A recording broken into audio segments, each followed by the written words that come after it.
Come on, start. You have only 5 minutes. Yes, sir. I won't be long. So I stand You're speaking?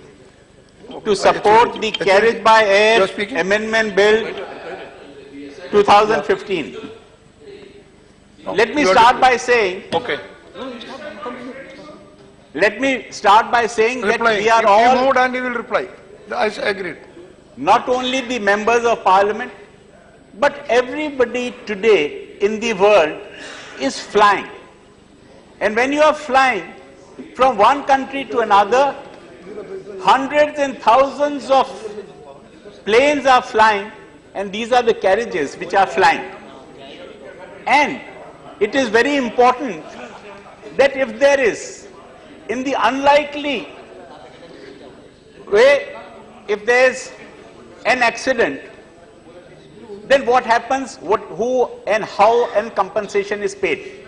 And this is exactly what this ICAO is all about. Sir, there is business aviation flying all over the world at every minute of the day and night. Millions of people are flying.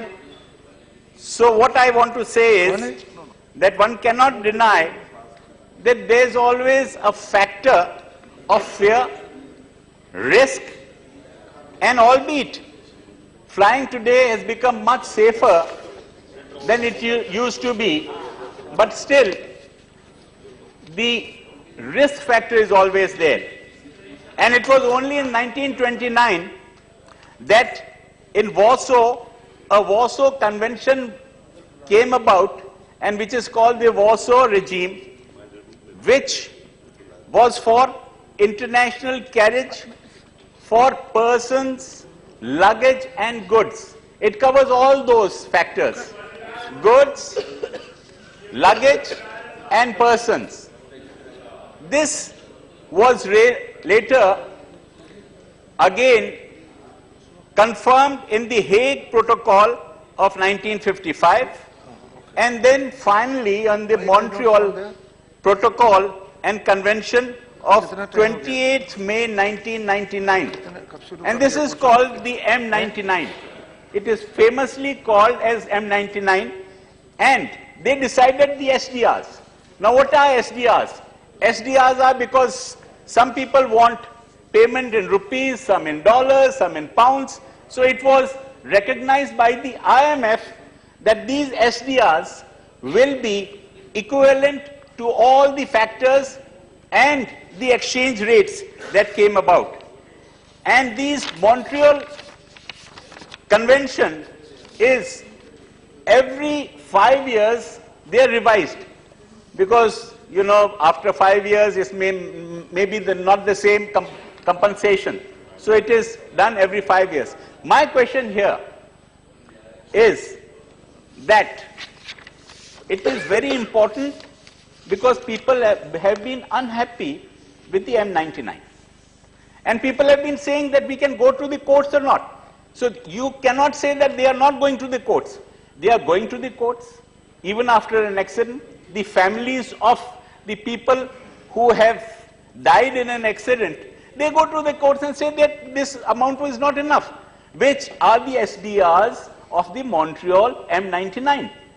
But it is very important today we are talking of the SDRs of M99, which have to be approved here. Is there another? Because you know today there is an IATA also. They have also come out and they are more liberal than M99, and they have been accepted by most of the carriages today. We are not talking about them. They have not been accepted. So I would like to ask the minister that more than, because if people have been not happy with M99, this is the new thing which is the IATA, and most of the countries and the carriages have accepted this IATA. Don't do that. Why is it That is wrong. that the IATA is not considered in this House of Parliament, and we have not approved the IATA, and why are we accepting the SDRs of the M99 alone? So this is one of the questions that I would ask. It is also true that if you are unhappy with them, you can go to the courts. The courts have been giving money, and the last accident And in the unlikely event of an accident was the 855 Dubai to Mangalore, and 155 people died in it. And the compensation was given according to the SDR, but more than that, the states, the chief minister gave to those people a lot of money. The Prime Minister's fund also gave a lot of money, and this is all extra. So, what I want to say is that we approve these SDRs, but is there a way to be, because if there is capping of the SDRs here, Okay. are we going to go 5 up, minutes over. and accept All the right. IATA or not? Thank you 5 very minutes much. over. Thank you.